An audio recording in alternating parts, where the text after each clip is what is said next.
ओम श्री गणेशाय नमः. आज आपण ऐकणार आहोत श्री गणेशाची एक सुंदर आणि बोधप्रद गोष्ट.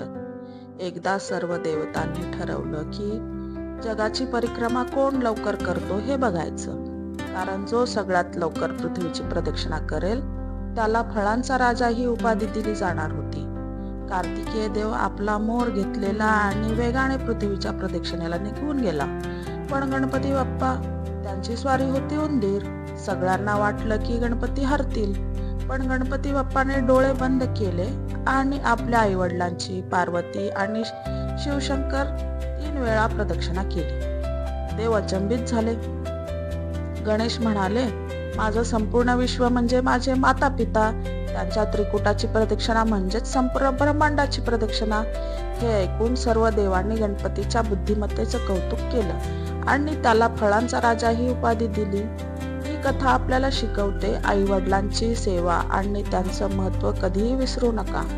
त्यांचं आशीर्वाद म्हणजेच तुमचं खरं भाग्य आहे. जय श्री गणेश.